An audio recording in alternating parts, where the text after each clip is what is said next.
আজকে বাঙ্গু প্রগতিশীলদের চেতনার দিকে একটা মহা অস্ত্র নিক্ষেপ করব, এর ফলে বাঙ্গু প্রগতিশীলের মুখোশ চূড়ান্ত ভাবে খসে পড়বে আর তাদের পুচ্ছে আগুন জ্বলা যাবে। তাদের প্রগতিশীল প্রতারণা আর ভণ্ডামি ভরা বয়ানের চেতনা এই বিল্ডিং এর মতো ধইসা পড়বে। আগের 2 এপিসোডে আমরা 71 সাল নিয়ে আওয়ামী বাম বয়ানকে জয় বাংলা কইরা দিছি। প্রথম এপিসোডে আওয়ামী বাম বয়ানে পাকিস্তানে ভুয়া অর্থনৈতিক শোষণের ন্যারেটিভে জয় বাংলা করেছি। দ্বিতীয় এপিসোডে 25শে মার্চ 70-এর নির্বাচন এবং তার আগের পরের ঘটনাকে জয় বাংলা করে দিছি। আজকে আমরা আলোচনা করব বাঙ্গু চেতনার মূল সূতিকাগার ভাষা আন্দোলন নিয়ে এবং এর পিছনের আসল বাস্তবতা কি ছিল।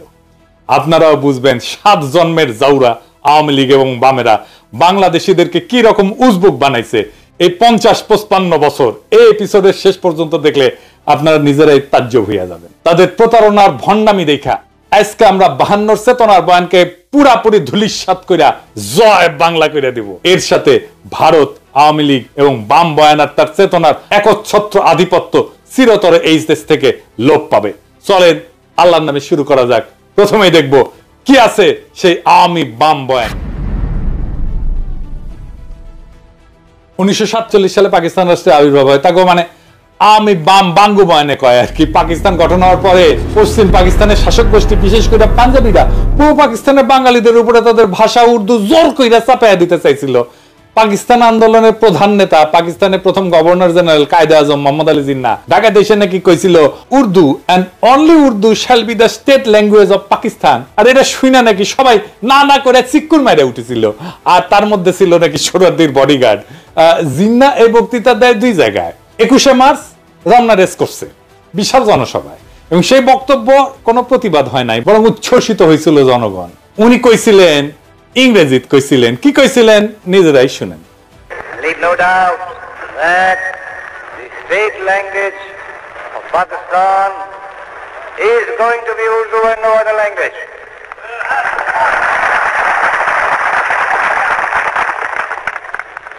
And anyone who tries to mislead you is really the enemy of Pakistan. Without a state language, no nation can remain tied up solidly together and prosper. Look at the history. Every government has got to have some state language. Therefore, so far as the state language is concerned, Pakistan's state language shall be Urdu. ইংরেজিত কইছিলেন, এটা ঠিকই কইছিলেন বলে বাঙ্গু প্রগতিশীলদের ধরে নেওয়া উচিত ছিল, তাই না? বাংলা এটা ছিল এরকম। এই কথা আপনাদের খুব স্পষ্ট করে বলতে চাই, পাকিস্তানের রাষ্ট্রভাষা হবে উর্দু এবং অন্য কোনো ভাষা না। যে আপনাদের ভুল পথে চালানোর চেষ্টা করবে সে পাকিস্তানের শত্রু। কিন্তু আপনি এটা কোথাও দেখবেন না। 24শে মার্চ কার্জন হলে তিনি একই রকম কথা বলছিলেন। শোনা যায় এইখানে বাঙ্গু প্রগতিশীলরা না না কইরা উঠেছিল।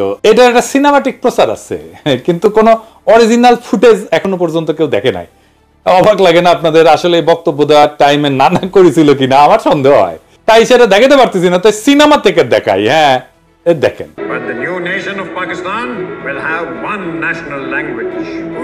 এখন বাঙ্গু প্রগতিশীলরা কি কয়, কেন উর্দুকে পাকিস্তানের রাষ্ট্রভাষা করতে চাইছিল?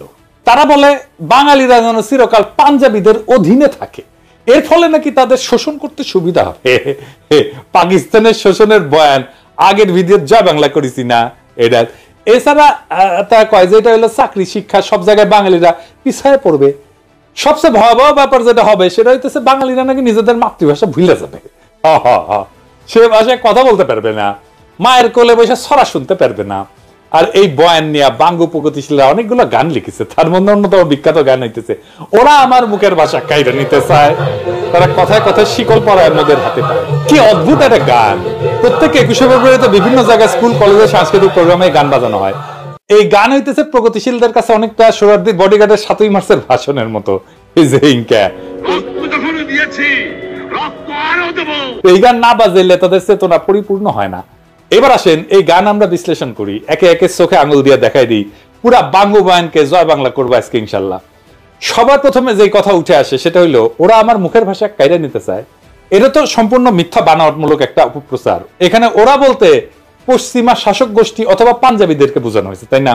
প্রথম পয়েন্ট হইতেছে কায়েদে আজম জিন্নাহ যে ঘোষণা দিছিলেন সেটা হইতেছে পাকিস্তানের সংবিধানে অফিসিয়াল ভাষা বা স্টেট ল্যাঙ্গুয়েজ কি হবে, রাষ্ট্রভাষা কি হবে, রাষ্ট্রভাষা কি হবে। কারো মাতৃভাষা নিয়ে সে ভাষণে কোনো আলোচনা হয় নাই, তাই না? মাতৃভাষার অফিসিয়াল ল্যাঙ্গুয়েজ দুইটা ভিন্ন জিনিস।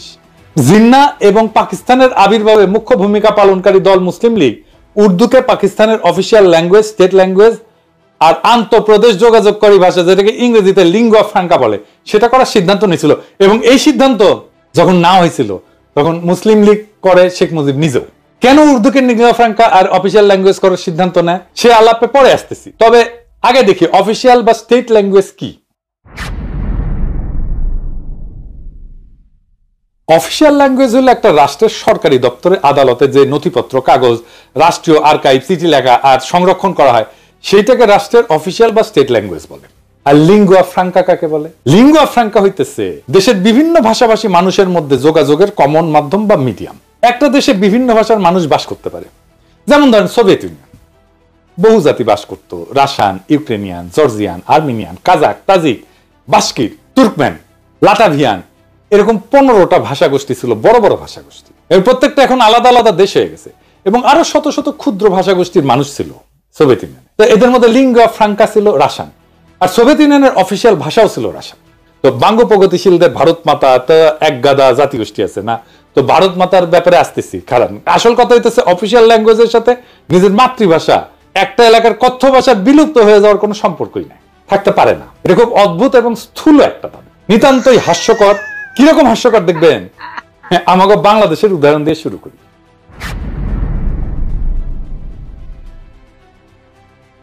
বাংলাদেশের অফিসিয়াল ভাষা হচ্ছে বাংলা, তাই না? আমরা তো সবাই জানি রাষ্ট্রভাষা বাংলা। তো বাংলাদেশে অন্য ভাষাভাষী জনগোষ্ঠী আছে, যেমন সিলেটি আছে, সাতগাই আছে, চাকমা আছে, গারো আছে, সাঁওতাল আছে, অনেক আছে, তাই না? আমি চাকমা গারোদের উদাহরণে আজকে যাব না, সিলেটি আর সাতগাই ধরে। এই দুই ভাষা বাংলা থেকে সম্পূর্ণ আলাদা ভাষা, তাদের প্রায় সম্পূর্ণ ইউনিক ভোকাবুলারি আছে, শব্দ ভান্ডার আছে যেটা অন্য কেউ বুঝে না। এমনকি সিলেটি ভাষা তার নিজস্ব বর্ণমালা আছে যেটাকে সিলেটি নাগরী বলে। একজন সাধারণ বাংলাভাষী মানুষের পক্ষে সিলেটি বা তাটগাইয়া ভাষা বোঝা অসম্ভব, কারণ তাদের ভোকাবুলারি বা শব্দকোষ প্রায় সম্পূর্ণ ভিন্ন। কারণ ঠান্ডা মাথায় ভেবে দেখেন তো, বাংলাকে অফিসিয়াল ভাষা করার ফলে কি সিলেটি বা চিটাগাং এর মানুষ কি তাদের কথ্য ভাষা বা মাতৃভাষা ভুলে গেছে? যায় নাই। কেন যাবে? আশ্চর্য কথা। এটা তো কত উদ্ভট একটা দাবি, সেটা কল্পনা করলেও হাসি লাগে। বাঙ্গ প্রগতিশীলদের দাবি যে ওরা আমার মুখের ভাষা কাইরা নিতে চায়, এটা সম্পূর্ণ গাঁজাখুরি একটা দাবি। এখন যদি চিটাগাং বা সিলেটের ভাইয়েরা যদি বলে ওরা আমার মুখের ভাষা কাইরা নিতে চায়, তাহলে বাঙ্গ প্রগতিশীলরা কই যাবে? বাঙ্গ প্রগতিশীলরা আরো বলে যে পাঞ্জাবি ইরানকে আমাদেরকে শোষণ করার জন্য উর্দু আমাদের উপরে চাপাই দিতে চাইছিল। হায় রে দুনিয়া! বাঙ্গ প্রগতিশীলদের আইকিউ আর সাধারণ জ্ঞান অনেক কম হয়, এটা আমরা সবাই জানি। শিক্ষা দীক্ষাতেও তারা সাধারণত লাড্ডা গোড্ডা হয় আর কি, লেখাপড়া কম করে, শেষ করতে পারে না বেশিরভাগ ক্ষেত্রেই। তো যাই হোক, তাই বলে এত কম হয় এটা কল্পনাতীত। আজকে এক ভদ্রলোকের সঙ্গে কথা হইতেছিল, উনি লন্ডনে থাকেন। তো ওনারে কইলাম যে এই বাঙ্গ প্রগতিশীলদের এত আপনারা পাত্তা দেন, বলেন তো দুনিয়ার কোন দেশে, বড় শহরে, কোন শহরে একজন সো কল্ড বাঙ্গ প্রগতিশীল, একজন সাকসেসফুল প্রফেশনাল, ভালো চাকরি বাকরি করে, প্রফেশনালি এক্সট্রিমলি সাকসেসফুল, সমাজের মানুষ তাকে চেনে, নোটিস করে, মানে সমাজে তার প্রভাব আছে? নাই। দুনিয়ার যে কোনো বড় শহরে, ধরেন London, Paris, new York, Geneva, Sydney, কোথাও পাবেন না। বাম সেকুলার আওয়ামী লীগ এগুলো কোথাও পাবেন না। আহম্মকের দল এটাই জানে না যে পাঞ্জাবিদের নিজেদের মাতৃভাষা বা কথ্য ভাষা উর্দু না, তাদের কথ্য ভাষা হচ্ছে পাঞ্জাবি। পাঞ্জাবি ভাষা হিন্দুস্তানি বা উর্দু থেকে সম্পূর্ণ আলাদা একটা ভাষা। শুনেন, ਚਾਨਣ ਘਟ ਰਿਹਾ ਸੀ, ਹਨੇਰੇ ਦੀ ਆਮਦ ਦੇ ਨਿਸ਼ਾਨ ਪ੍ਰਗਟ ਹੋ ਰਹੇ ਸੀ ਤੇ ਕਹਿੰਦੇ ਆ ਲੋਕਾਂ 'ਚ ਹਾਹਾਕਾਰ। এটা হইতেছে পাঞ্জাবি। কি বুঝতে পারলেন যে এটা যে উর্দু না, এটা যে হিন্দি না? শুধু তাই না, পাকিস্তানের সীমান্ত প্রদেশের পশতুনদের মাতৃভাষা হচ্ছে পশতু, সিন্ধুর ভাষা সিন্ধি, বেলুচিস্তানের ভাষা বালুচ। এই সমস্ত প্রত্যেকটা ভাষা আলাদা আলাদা। কেউ কি নিজেদের ভাষা ভুলে গেছে উর্দুকে অফিসিয়াল ল্যাঙ্গুয়েজ করার ফলে? কারো কি ভাষা কায়দা না হয়েছে? পুরো দাবিটা এত বোগাস, এটাকে যে লজিক দিয়া, যুক্তি দিয়া ভ্রান্ত প্রমাণ করা লাগতেছে সেটা ভাবতে অবাক লাগে।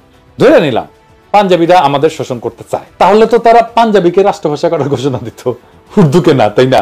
জিন্নার জন্ম সিন্ধুর করাচি শহরে। উনার দাদা গুজরাটের অধিবাসী, তাদের কথ্য ভাষা গুজরাটি ছিল। মোহাম্মদ আলী জিন্নাহকে ছোটবেলাতে ইংল্যান্ডে চলে যাওয়ার ফলে ইংলিশে বেশি স্বাচ্ছন্দ্য বোধ করতেন উনি, সেই ভাষাতেই কথা বলতেন। ধরে নিলাম যে উনার নিজের ভাষা আমাদের উপরে চাপাই দিতে চাইতেছিলেন। তাই যদি হইতো তাহলে উনি গুজরাটিকে পাকিস্তানের একমাত্র রাষ্ট্রভাষা করার ঘোষণা করতেন, উর্দুকে না, তাই না? জেনারেল আইয়ুব খান উনি সীমান্ত প্রদেশের মানুষ ছিলেন, জন্ম সীমান্ত প্রদেশের হরিপুর জেলা রেহানা নামের একটা গ্রামে। তো আপনার রেহানা নাম শোনেন না, এটা কিন্তু ওই গ্রাম থেকে আসছে। ওনাদের মাতৃভাষা অন্য পাঠানদের পশতুদের চেয়ে আলাদা ছিল। ওনার মাতৃভাষা ছিল হিন্দকো। ইয়াহিয়া খান ছিলেন কিজিলবাস, এর মাতৃভাষা ছিল ফার্সি বা যেটা ইরানের ভাষা।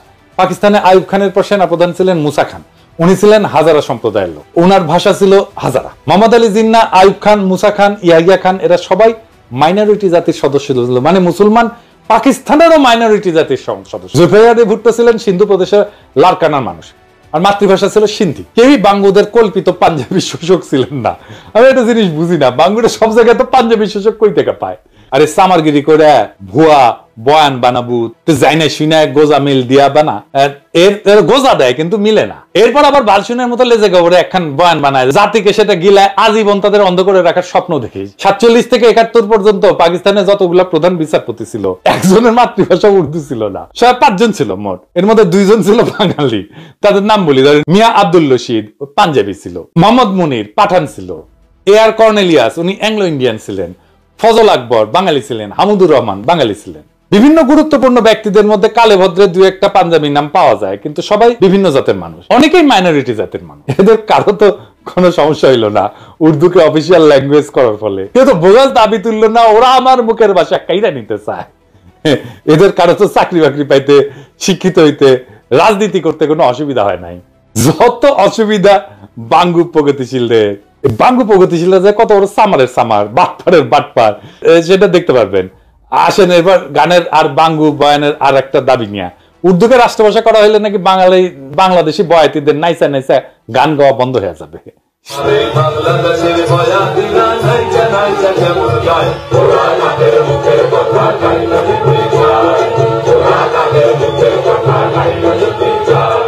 শুধু তাই না, সোহরাওয়ার্দীর বডিগার্ড তার বইতে কি লিখেছে, গায়ক আব্বাসউদ্দিন তারে কি কয় দেখেন।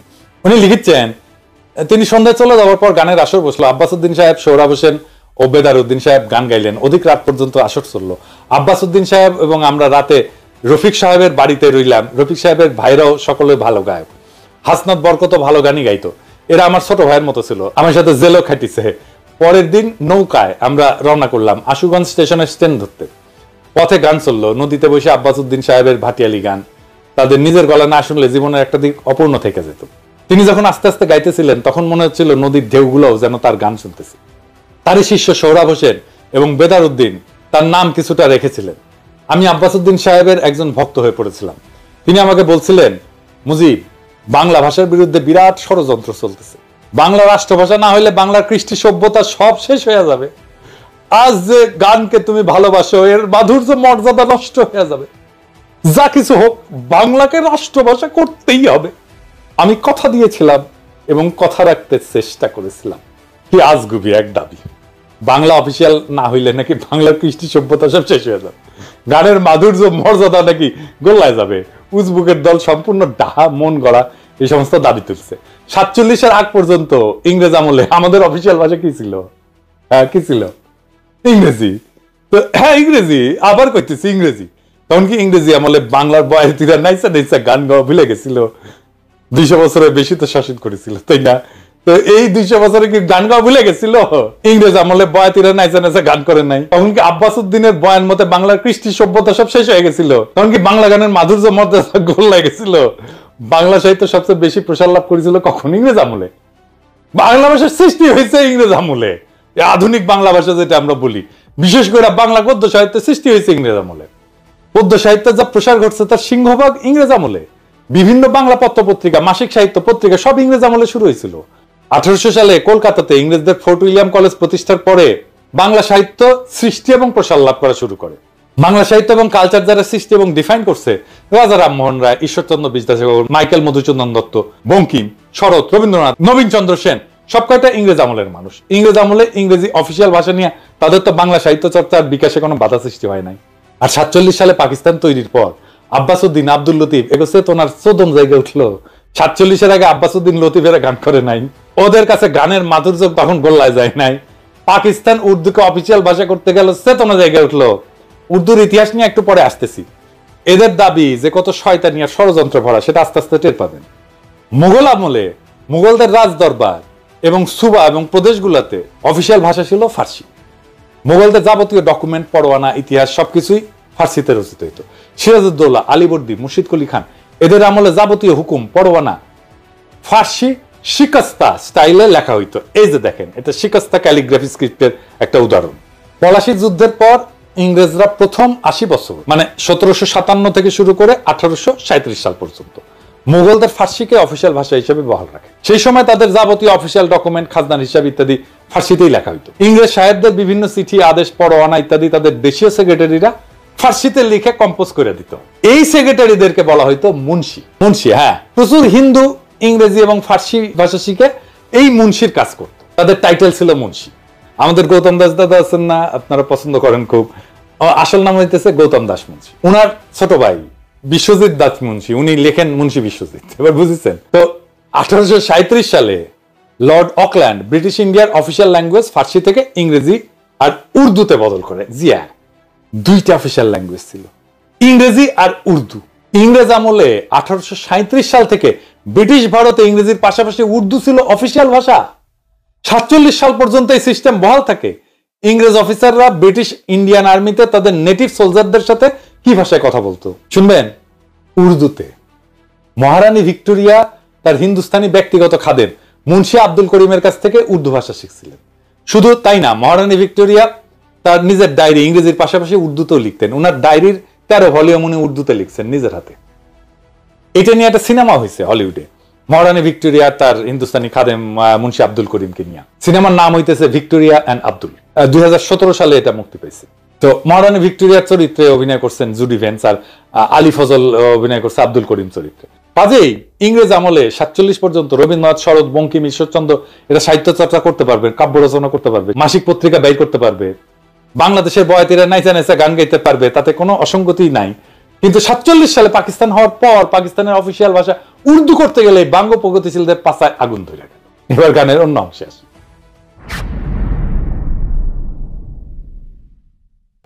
আর কথা বলে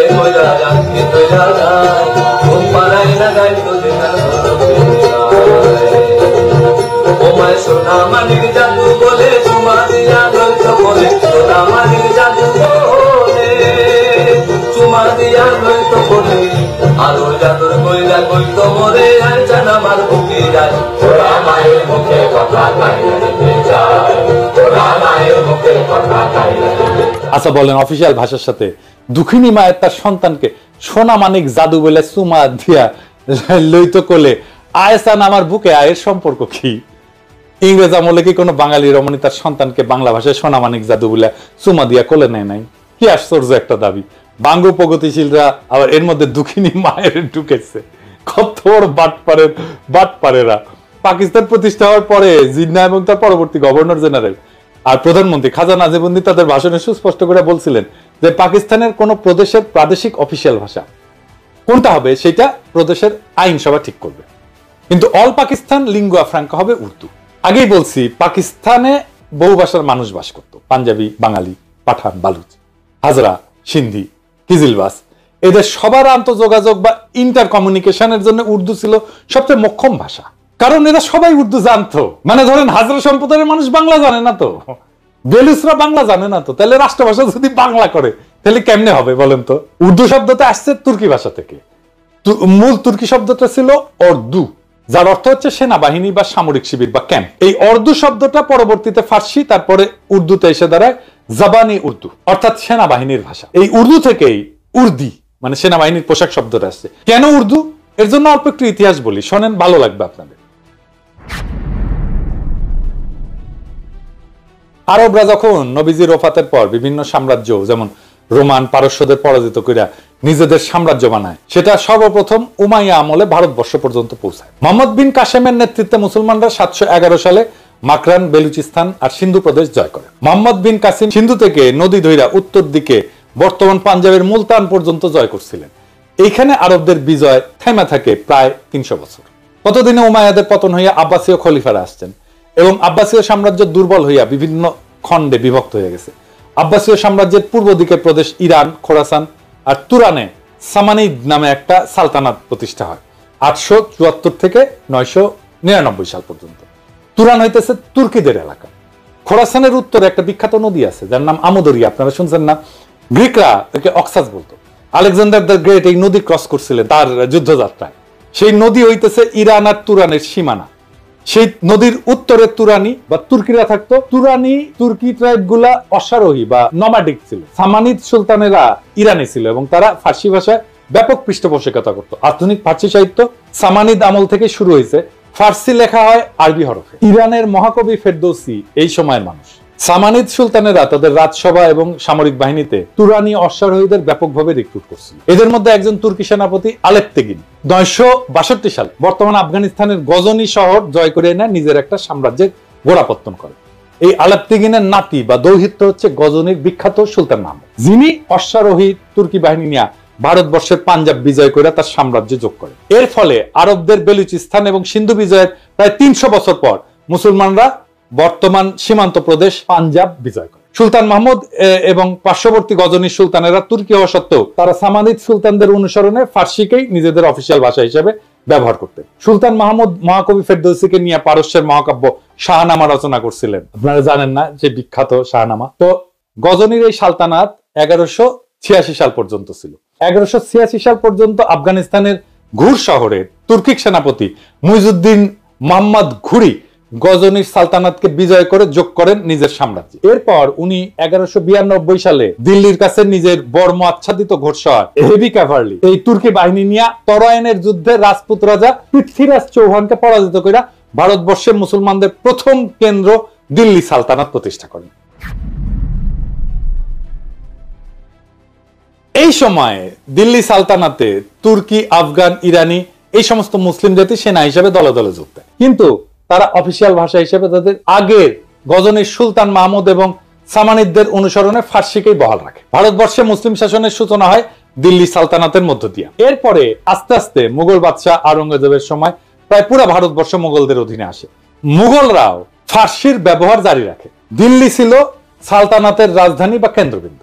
দিল্লির আশেপাশের এলাকায় খারি বলি নামে একটা ভাষা প্রচলন ছিল। এত জাতের মুসলিম দিল্লিতে সেটেল করার ফলে তারা এই খারি বলি ভাষা ব্যবহার শুরু করে। এর মধ্যে যুক্ত হয় অসংখ্য ফার্সি আর আরবি শব্দ, মানে যেগুলো ধার করা শব্দ। আমাদের বাংলাতে অসংখ্য ধার করা শব্দ আছে। খারবলি আর ফার্সি এই দুইটা মিলে তৈরি হয় উর্দু ভাষা। একে হিন্দুস্তানি ভাষাও বলা হয় কারণ এটার উৎপত্তি হিন্দুস্তানে দিল্লি সালতানাতের সময়। দিল্লি সালতানাতের আমলে 1300 শতকে বিখ্যাত কবি আমির খসরু, যাকে ভারতের তোতাপাখি বলা হয়, উনি এই উর্দু ভাষায় সাহিত্য রচনা করেন এবং তাকে উর্দু সাহিত্যের জনক বলা হয়। এই উর্দু ভাষাকে ফার্সি আরবি হরফেই লেখা হইতো স্বাভাবিকভাবেই, কারণ যারা শিক্ষিত, যারা এই সাহিত্য রচনা করতেন, তারা অলরেডি সেই হরফের রাষ্ট্রীয় কাজে ফার্সিতে ব্যবহার করতেন। এখন হিন্দুস্তানে বিভিন্ন জাতের মুসলমানদের সমাগম ঘটে। ইরানি, তুরানি, আফগান, পাঠান, তাজিক, উজবেক, হাজরা ইত্যাদি। ভারতবর্ষের মুসলমানদের সেনা সামরিতে এরকম অনেক জাতের ঘোড়সওয়ার সৈন্য সেনাপতির সমাগম হইতো। তারা এই হিন্দুস্তানি ভাষায় নিজেদের মধ্যে কমিউনিকেশন করতেন। এই জন্য এই ভাষার নাম হয়েছে উর্দু বা ক্যাম্প। বোঝা গেছে? মুঘল বাদশাহ জাহাঙ্গীর, শাহজাহান, আওরঙ্গজেব থেকে শুরু করে বাহাদুর শাহ জাফর পর্যন্ত সবার মাতৃভাষা ছিল উর্দু। শেষ বাদশাহ বাহাদুর শাহ জাফর উর্দুতে একজন উৎকৃষ্ট কবিও ছিলেন। মুসলমানরা যখন ডেকান বা হিন্দুস্তানের দক্ষিণে নর্মদা নদীর বিন্ধ্য পর্বতমালার দক্ষিণে নিজেদের সালতানাত এক্সপ্যান্ড করে, সেই ডেকানেও মুসলমানরা লিঙ্গুয়া ফ্রাঙ্কা হিসেবে উর্দু ব্যবহার করে। দক্ষিণের উর্দুতে তামিল, তেলেগু থেকে অনেকগুলো ধার করা শব্দ আছে, এই জন্য সেটাকে দক্ষিণী উর্দু বলা হয়। কিন্তু হায়দ্রাবাদের নিজামরা যাতে তুর্কি হইলেও তারা হায়দ্রাবাদে উর্দুতেই কথা বলতেন। এমনকি হায়দার আলী আর টিপু সুলতান সুদূর দক্ষিণে মহীশূর রাজ্যের পত্তন করলেও সেখানেও মুসলমানরা লিঙ্গুয়া ফ্রাঙ্কা হিসেবে উর্দু ব্যবহার করতেন। যেমন ভারতের তেলেঙ্গানা রাজ্য ডেকান বা দাক্ষিণাত্যের একটা রাজ্য। ডেকানের হিন্দুদের ভাষা উত্তর ভারত থেকে আলাদা। দক্ষিণ ভারতের হিন্দুরা উত্তর ভারতের হিন্দিতে কথা বলতে চায় না। তেলেঙ্গানার মূল আঞ্চলিক ভাষা তেলেগু। সেই তেলেঙ্গানার মুসলমানরাও উর্দুকে নিজেদের লিঙ্গুয়া ফ্রাঙ্কা হিসেবে ব্যবহার করে। এই যে দেখেন, তেলেঙ্গানার রাজধানী শহর হায়দ্রাবাদের এমপি আসাদুদ্দিন ওয়াইসি উর্দুতে বলা কথা আর ভাষণ। तरीके से उसको तरतीब दी गई कि अक्सरती तबके के लोग जीत जाएं और मुस्लिम अकलियत के लोग कामयाब होने में बड़ी मुश्किलात पेश आए। इसीलिए 2007 में सच्चर कमेटी ने कहा था, सिफारिशात में कहा कि अब जब हदबंदी होगी तो माकूल तरीके से बनाए जाए ताकि मुसलमान पार्लियामेंट और असेंबली के इलेक्शन जीत सके। পুরা উপমহাদেশে পাঠান, পাঞ্জাবি, সিন্ধি, উত্তরপ্রদেশ, হায়দ্রাবাদ, কর্ণাটক, দক্ষিণী সব জাতের মুসলমান উর্দুকে লিঙ্গুয়া ফ্রাঙ্কা হিসেবে ব্যবহার করে। কারো কারো মধ্যে কোনো কুরকুরানি কিন্তু হয় নাই। এক বিচিত্র উদ্ভট কারণে আওয়ামী ভারতীয় প্রোপাগান্ডায় বিশাল উপমহাদেশের বিভিন্ন জাতের মুসলমানদের মধ্যে শুধু পূর্ব বাংলার বাঙালিদেরকে উর্দুতে ঘৃণা করা শিখাইতে সক্ষম হয়েছে। কিন্তু হিন্দু আর্যদের সংস্কৃত ভাষা থেকে শব্দ নিয়ে উর্দু ভাষাকে হিন্দিতে রূপান্তর করার পর সেই হিন্দিকে আবার এইসব বাঙ্গ প্রগতিশীলদের কাছে জনপ্রিয় করছে। এই দেখেন আমগের ট্যাঙ্ক ড্যান্সার আজকাল পুলিশের ভ্যানে লাথি গুতা খাওয়া আসানুল্লাহ কিনু ক্যাঙ্গে করে হিন্দি করছে, শুনে।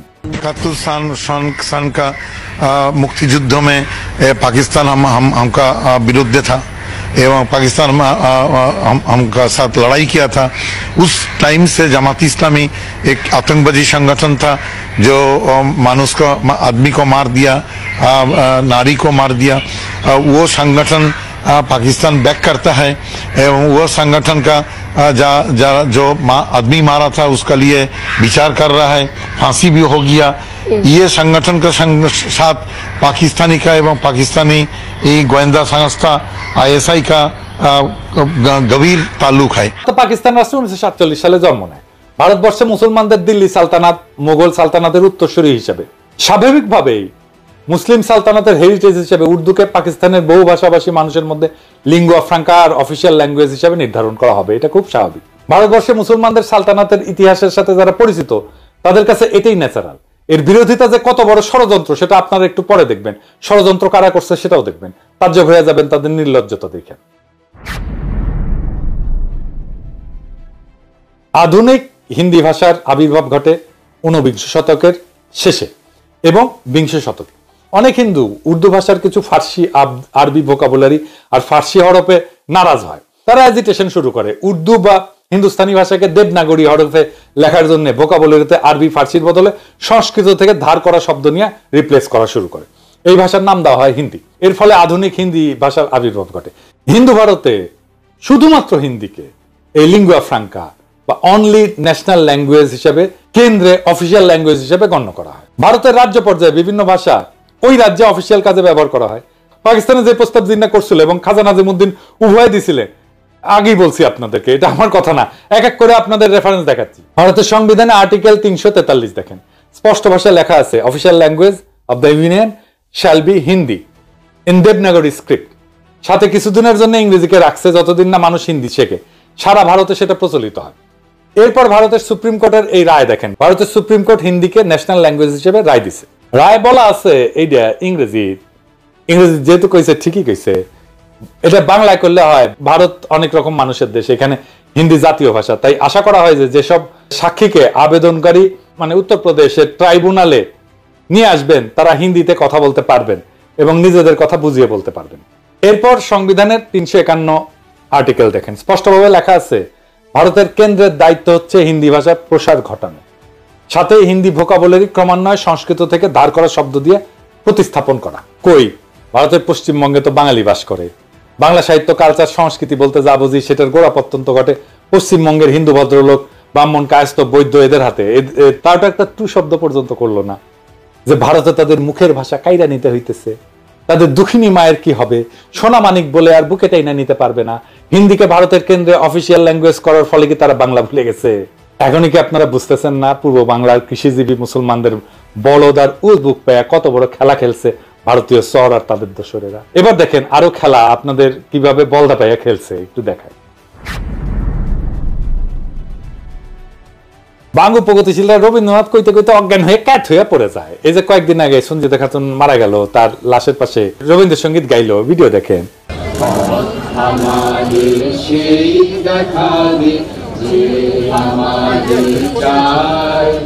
আমি অভয় মনে ছাড়ব তোরি, এই শুধু মোর দান।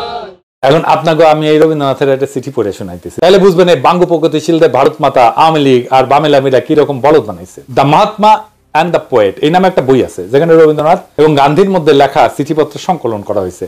এটা সংকলক সব্যসাচী ভট্টাচার্য আর এক ভট্টাচার্য। 21 জানুয়ারি 1918 বিহারের মতিহারি থেকে গান্ধী রবীন্দ্রনাথকে একটা চিঠি লেখে।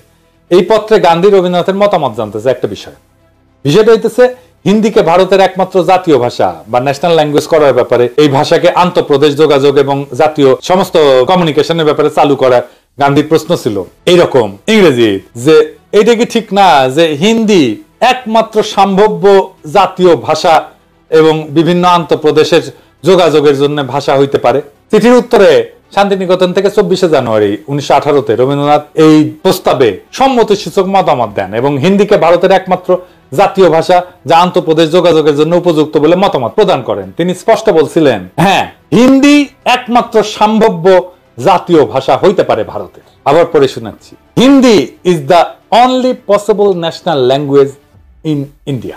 তবে এও বলেন, যেহেতু তাদের প্রজন্ম ইংরেজি শাসনের অধীনে বড় হয়েছে, ইংরেজি ভাষাতে নিজেদের মতামত আর্টিকুলেট করে হিন্দিকে সম্পূর্ণরূপে প্রচলন করতে আরেক জেনারেশন বড় হওয়া লাগবে। গান্ধী গুজরাটি, মাতৃভাষা গুজরাটি, এবং রবীন্দ্রনাথ বাঙালি, বিনা দ্বিধায় হিন্দিকে একমাত্র জাতীয় ভাষা হিসেবে মাইনে নিল। ভারত স্বাধীন হওয়ার পরে ভারতের সংবিধানেও হিন্দিকে একমাত্র অফিসিয়াল ভাষা হিসেবে ঢুকানো হইল এবং এর পাশে ইংরেজিকে রাখা হইল যতদিন নতুন প্রজন্ম হিন্দি না শিখে। যে বাঙ্গ প্রগতিশীলরা এত রবীন্দ্রনাথ বই করলে পাগল হইয়া যায়, কাইট হয়ে পড়ে যায়, সে রবীন্দ্রনাথ নিজেই তো তার দেশ ভারতে হিন্দিকে সর্বভারতীয় ভাষা হিসেবে প্রমোট করছে। এখানে বাঙ্গ প্রগতিশীলদের আইকন রবীন্দ্রনাথ তাহাকেও করে নাই যে সে তার মাতৃভাষা ভুলা যাবে। পশ্চিম বাংলার কোন কবি সাহিত্যিক তো এটা একটা টু শব্দ করে নাই, যেহেতু রবীন্দ্রনাথ কইছে, ঠিকই কইছে। আর জিন্না একই কথা কইয়া ভিলেন হইয়া গেল বাঙ্গ প্রগতিশীলদের কাছে। এটা কত বড় সামার বাটপারের বাটপার দেখেছেন। ভারতের কেন্দ্রে, সচিবালয়, আদালতে, আর্মিতে, সব জায়গায় অফিসিয়াল ভাষা হচ্ছে হিন্দি বা ইংলিশ। সব ফাইলপত্র, যোগাযোগ, চিঠি আদান প্রদান হিন্দি অথবা ইংলিশে করা লাগে। ভারতের পার্লামেন্টে কথা বলতে গেলে হিন্দি বা ইংলিশ ব্যবহার করতে হয়। পার্লামেন্টের মেম্বার, রাজনীতিবিদ যদি বকলম বা মূর্খ হয় তাহলে স্পিকারের বিশেষ অনুমতি নিয়ে অন্য ভাষায় বক্তৃতা দিতে পারে, যদিও সেই বক্তব্য কেউ শুনে না। এই যে দেখেন, পশ্চিমবঙ্গের লোকসভার একজন সদস্য অভিষেক ব্যানার্জি, ডায়মন্ড হারবার 24 পরগনা আসনের এমপি, লোকসভায় হিন্দিতে কথা হচ্ছে। দেখেন, खबर रखिए और कुर्सी का पीटी बांध लीजिए, मौसम बिगड़ने वाला है। आप डायरेक्शन देंगी ये मुझे? पश्चिम बंगाल के चीफ मिनिस्टर ममता बनर्जी सदन के सदस्य है, नहीं है? तो उन्होंने क्यों टिप्पणी किया? বাঙ্গ প্রগতিশীলরা তো ভারত মাতা শুইয়া কায়, এরা কিন্তু ভারত মাতার বিরুদ্ধে একটা টু শব্দ করবে না। আপনাদের কি আসলে বিশ্বাস হয় যেই সব 7 জন্মের জাউরাজ, আওয়ামী লীগ, সিপিবি, বামপন্থী বুদ্ধিজীবী সাহিত্যিক যেমন শাহরিয়ার কবির, কমিউনিস্ট মুনির চৌধুরী, যারা ভাষা আন্দোলন নিয়ে লাফাইছে, তারা কি এইটার জবাব দিতে পারবে যে যদি 47-এর দেশভাগ না হইয়া আমরা যদি অখণ্ড ভারতের অংশ হইতাম তাহলে কেন্দ্রে অফিসিয়াল ভাষা কি হইতো? হিন্দি হইতো তো, তাই না? তো তারা কি হিন্দি ব্যবহারের বিরুদ্ধে একটা টু শব্দ করতো? তারা তো তাদের গুরুদেব রবীন্দ্রনাথের আদেশ দেখে কাইট হয়ে পড়ে যেত। আসলে ওদের সবসময় উদ্দেশ্য ছিল ভারত মাতার এজেন্ডা বাস্তবায়ন করা। আমাদের আগের 2টা এপিসোডে দেখাইছি, এপিসোডের মাধ্যমে সেটা আবার স্বতঃসিদ্ধভাবে প্রমাণ করলাম আপনাদের সামনে আরেকবার। এরা সব সময় এই ভূখণ্ডের মুসলমানদেরকে দুর্বল করে রাখতে চেয়েছে, এখনো সেটার জন্য আপ্রাণ চেষ্টা করে যাচ্ছে। সেই জন্য প্রথম থেকে ষড়যন্ত্র করে তাদের দেশীয় লেসপেন্সারদের মাধ্যমে এই সমস্ত ভুয়া বয়ান তৈরি করে বিলি করেছে। পাকিস্তান তৈরি হওয়ার পর থেকে এদের উদ্দেশ্য ছিল উপমহাদেশের মুসলমানদের মধ্যে যাতে বন্ধন না থাকে, একতা না থাকে, মুসলমানরা যাতে কোনোভাবে এক দেশে বসবাস না করে।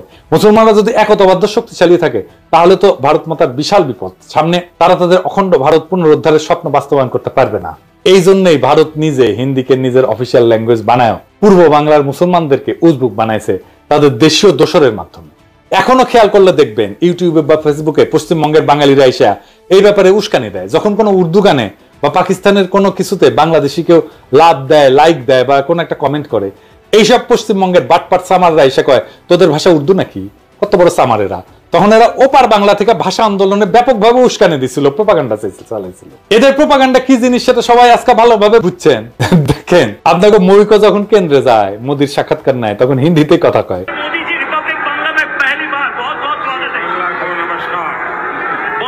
शुक्रिया आपको मोदी जी। मोदी जी, ये जो पूरा जो माहौल है, हजारों में लोग यहाँ पे आए हैं, क्या कुछ नहीं हुआ? ये प्रोग्राम को बंद करने के लिए लोगों को रोका गया, 144, 144 इशू किया गया, बहुत सारे जगहों पे रोक नहीं पाए। ममता बनर्जी को मोदी से इतना डर क्यों है? পশ্চিমবঙ্গের হিন্দু বাঙালিদের কাছে এটা কিন্তু কোনো আপত্তির বিষয় না, কিন্তু মুসলমানরা উর্দু কইলে তাদের হোগা জ্বলে যায়, তাদের হোগায় আগুন জ্বলে ওঠে দাউ দাউ করে। এইবার আসি ষড়যন্ত্রের অন্তিম পর্যায়ে। 52 সালের 21শে ফেব্রুয়ারির ঘটনা। 21শে ফেব্রুয়ারি নিয়ে যেই বয়ান প্রচলিত তাতে বলা হয় পাকিস্তানি পুলিশ হঠাৎ কইরা বলা নাই কওয়া নাই নিরীহ ছাত্রদের মিছিলে গুলি বর্ষণ করে, যেখানে তারা রাষ্ট্রভাষা বাংলা চাই স্লোগান দিতে দিতে শান্তিপূর্ণ মিছিল করতেছিল। এর ফলে হতাহত হয় বেশ কিছু ছাত্র জনতা, কিন্তু বাস্তবতা ছিল সম্পূর্ণ বিপরীত। প্রথম পয়েন্ট হচ্ছে গুলি চালাইছিল প্রাদেশিক সরকার, কেন্দ্রীয় সরকার না। পুলিশ ছিল প্রাদেশিক সরকারের অধীনে এবং পূর্ব বাংলা পুলিশে বাঙালিরাই চাকরি করত। প্রাদেশিক সরকারও সম্পূর্ণভাবে বাঙালি ছিল। মুখ্যমন্ত্রী ছিল ময়মনসিংহের নুরুল আমিন, মন্ত্রিসভা ক্যাবিনেট ছিল 100% বাঙালি। দ্বিতীয় গুরুত্বপূর্ণ পয়েন্ট হইতেছে পুলিশ লাফায় এসে ছাত্রদের উপরে গুলি চালায় না। আওয়ামী লীগ এবং কমিউনিস্ট পার্টির ছাত্র সংগঠন অনেক উস্কানি দিয়াও কোনো পাল্টা সারা না পেয়ে একটা সিন ক্রিয়েট করার জন্য প্রাদেশিক আইনসভার দিকে হামলা করতে যায়। তখন প্রাদেশিক আইনসভা ছিল এখন যেটা বাংলা একাডেমি, ওইটা। সেদিন প্রাদেশিক আইনসভার সদস্যদের একটা মিটিং এর ডেট ছিল। সেখানে আওয়ামী বামেরা প্রাদেশিক আইনসভার সদস্যদেরকে আইনসভায় যোগ দিতে বাধা প্রদান করে শারীরিকভাবে, তাদের গাড়ি পর্যন্ত আটকায়। পুলিশ এসে তাদেরকে সরাই দিতে চায়, রাস্তা ক্লিয়ার করে দিতে চায়। তখন লীগের আর কমিউনিস্টদের ছাত্রকারা পুলিশের উপরে চড়াও হয়, পুলিশ লাঠিচার্জ করে। লীগের গুন্ডারা এরপরে পুলিশের দিকে ঢিল ইট পাটকেল ছড়া শুরু করে এবং পুলিশেরা আহত হয়। তো এই সমস্ত বামেরা কি ধরনের হয় দেখেছেন তো, পুলিশদেরকে কিভাবে আক্রমণ করে এবং তারপরে বলে আমাকে আক্রমণ করছেন কেন, দেখেন না? এই যে দেখেন,